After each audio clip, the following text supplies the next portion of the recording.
Hello everybody, Dren608 here with another turn for the Civil War by Victory Games, designed by Eric Lee Smith. The game is no longer in print, so hard to get a hold of it, but you can play it here using Vassal module from the WGA. I'm using some of their rules as well. Things have not going well for the Union. Currently at the end of this last turn, which would have been a victory check turn if we had ended at turn 13, the Confederates are at 30. They have 3 extra points for U.S. ships sunk and 4 permanent ones, so 7. They were at 37. The Union was only at 65. So 28 difference would have been a Confederate victory. So the Union is way far behind, and we're going to see if they can catch up. So we'll move on into turn 14 here.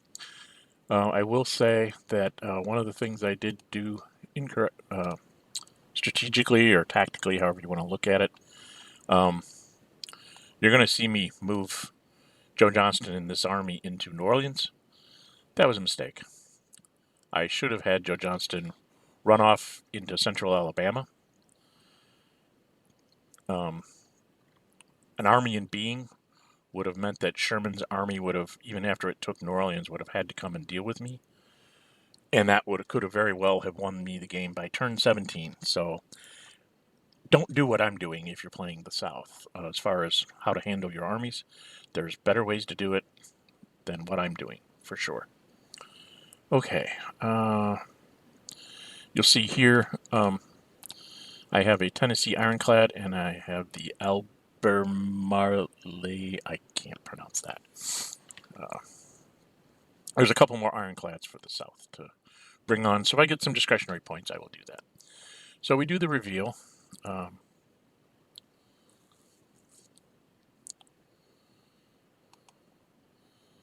Nothing, I mean, it's primary in the west and secondary in the east.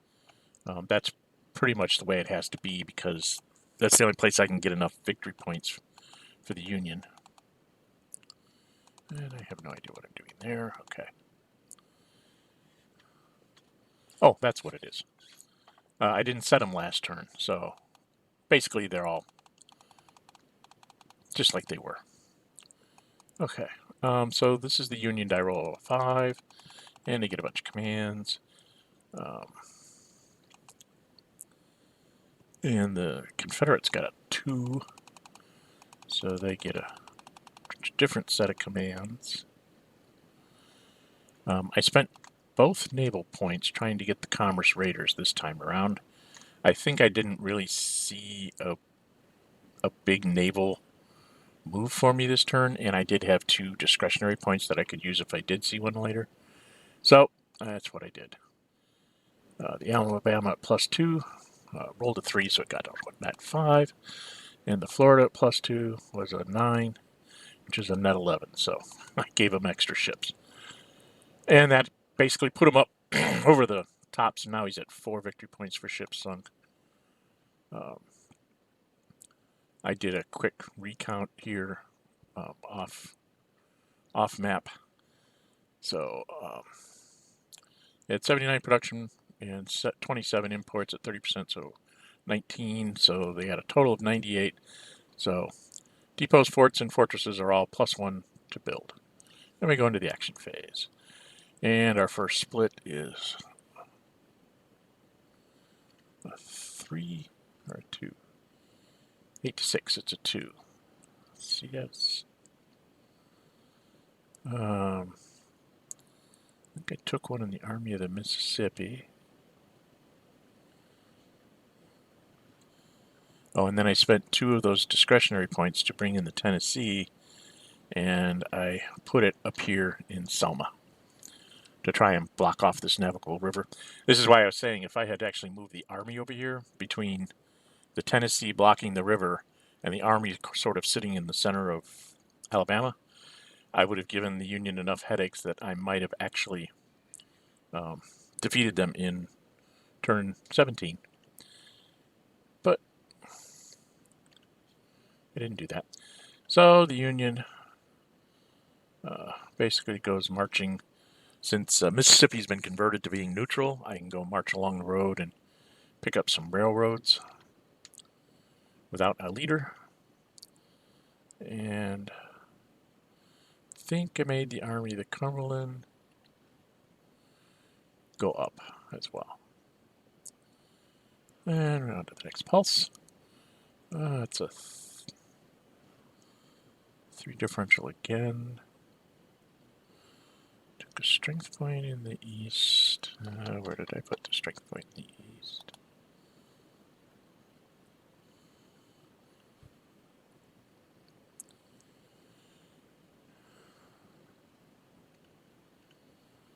And I built...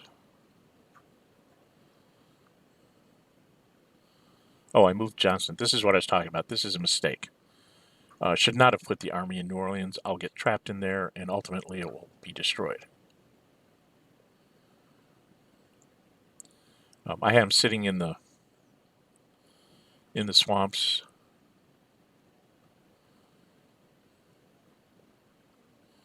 Send him into New Orleans, but that was actually a mistake. I should have run him across. Could have run him across over here. 1, 2, 3, 4. Could have been on the Pascagoula River, fallen back on Savannah, picked up some points, gotten on the other side of the Alabama River, and then brought the Tennessee down to block Sherman from getting across there. He'd have to march all the way up around north of Selma to the Tallapoosa River to get around to get into central Alabama and finally conquer it. Plus, then I could have the army to fall back into Georgia. And I didn't do it that way, so I actually give the Union a chance to do things. And I took Blunt out with a couple of strength points. And he goes 1, 2, 3. That way. 1, 2, 3.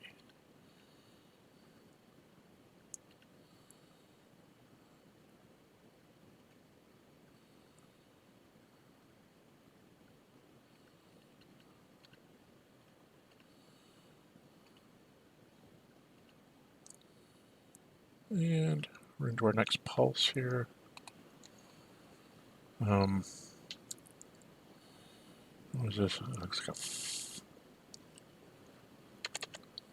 a... So 5 differential. So I took a couple of points. The Army of the Cumberland, it's 1, 2, 3, 4 to the depot and then off into Union territory by rail. That's why I'm able to take reinforcements there. Oop, I think I put one too many in there.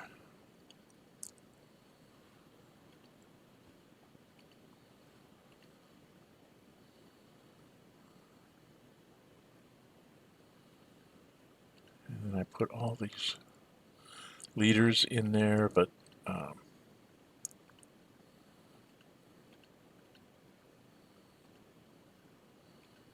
yes, I got Sherman there as a 4-star general. The Army of Mississippi, I put it up to its full strength of 7 in New Orleans. New Orleans isn't going to last more than 2 combats pretty much anyway, because it's cut off from other supply. It has to use the depot. I should have just left the 4 there. It would have still lasted for 2 combats. And I could have taken the 3 points with Johnston off to Alabama and picked up some other troops along the way, and I probably would have been better off. But I didn't do it that way. So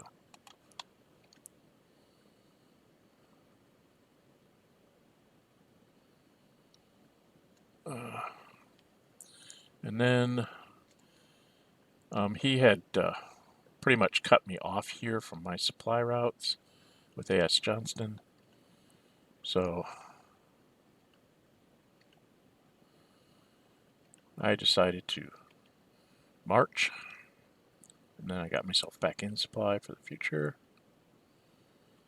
And looks like it's a 4 differential. Lyon definitely says, okay, take Nashville.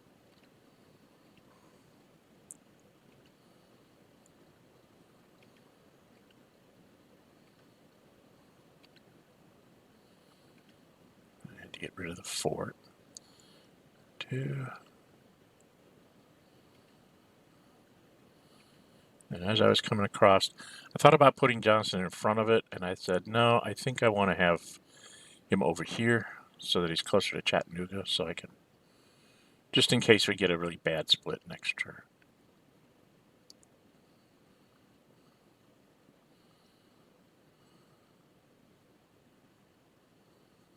Oh, that's what I did. I took the extra hex. I didn't want to take Decatur because Lyon could take that and cut me off, and I can't get across the river. I'd have to march into Lyon to get across the river. This way I can actually get across the non-navigable rivers through Tennessee and northern Alabama and Georgia. So that's what that was. And then when he moves there, I react and fail. So he comes after me, and this time I can react, and I go into the gap because I have much better odds there of surviving that. And I picked up some points. Forgot to take the 1 for Decatur and then 4 for Nashville. Foot.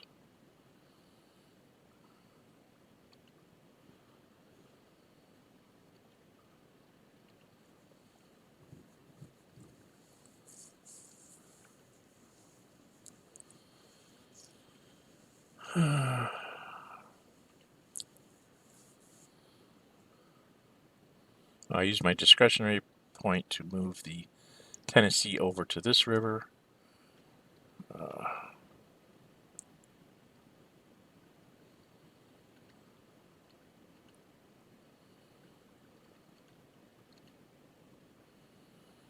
And down to a 1 die differential. I think I took a strength point in the west somewhere. I'm not sure where I put that strength point. Maybe I threw it up there.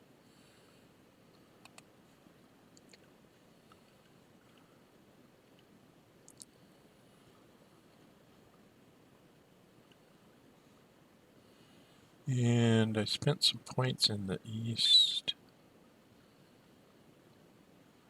Oh, I brought Huger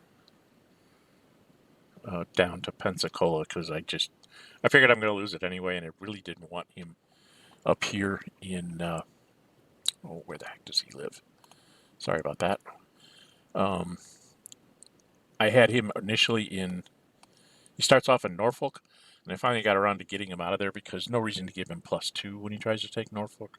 Better for me to have no leader at all, or maybe one of these other face down leaders so he doesn't know what he's dealing with when he tries to take that place. Let's bring up this again. Oh, I hate that. Loses focus and it doesn't do the replay. So looks like we're up to a 5 again, and we become CSA initiative. Spent a couple points in the east, and I was done with the south. I don't have anything left. United States took a strength point.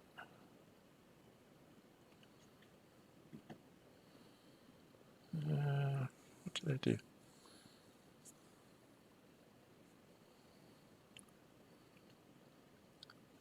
Oh, looks like I might have put a strength point in Mill Springs to fight off Stewart.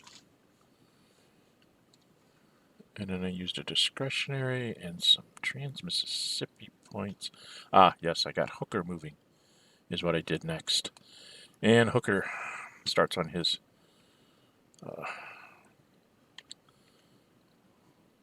long march back down to Arkansas Post. And I was trying to figure out where he should be placed, and this is when I realized that I'm in supply on these rivers, and I should not have had to move around as demoralized last turn. So, and we're down to a 2. Basically, the South can't do anything, so Grant.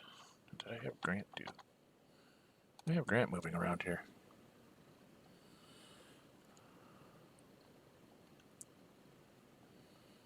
Oh. Yes, Grant moved there.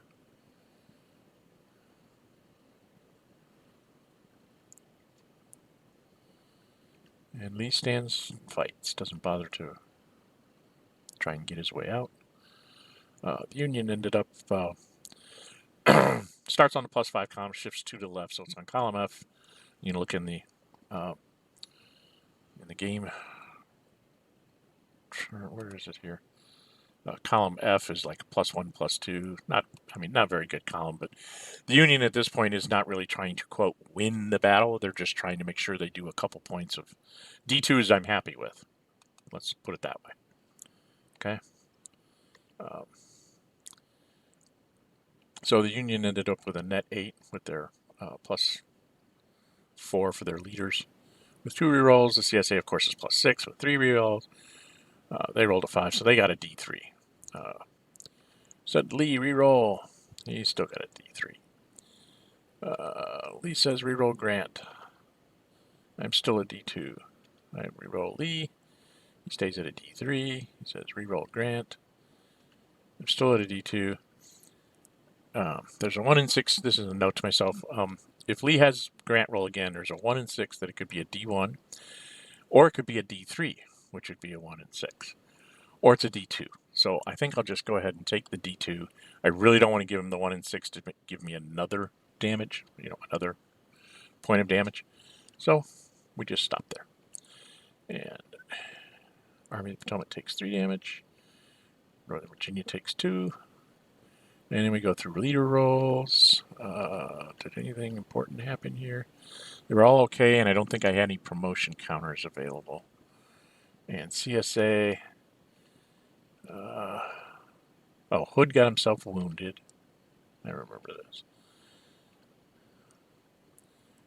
Gordon got himself promoted. Longstreet was okay. And on to the next pulse. So I think we're just about... I'm down to taking some reinforcements for the Union, and that's it. So... And there's a huge split, like +8, I think. So, it's going to end. I put my reinforcements, bring the Army of the Potomac back up, and the turn ends. So table use went up by 1. In the rally phase, Northern Virginia loses 1 and he's in supply. And the Army of the Potomac loses 1 and he's in supply. And I don't think there's any 49 or 40. What did I do here? Oh, I think I just hauled these markers off and just put them away. Then I'm resetting things. And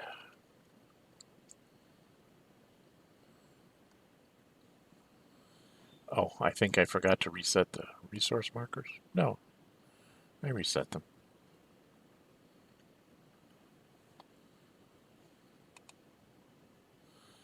Oh, yeah, I guess I hadn't reset them, so I reset them there. And then that's the end of the game turn.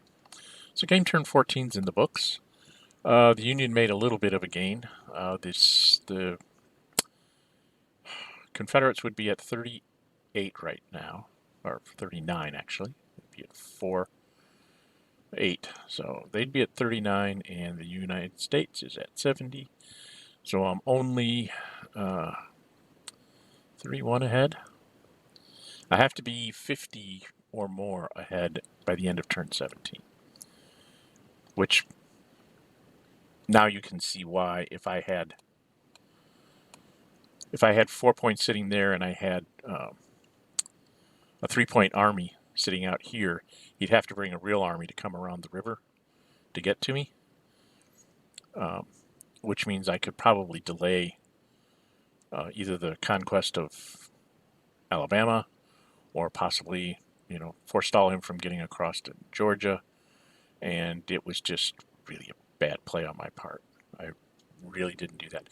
I do a pretty good job of stalling them out up here in northeast Tennessee, but this was my brain just kind of turned off there when I was doing strategic thought. So that's game turn 14. We will be back with another game turn in a little bit. I'm Dren608. If you like my videos, please subscribe.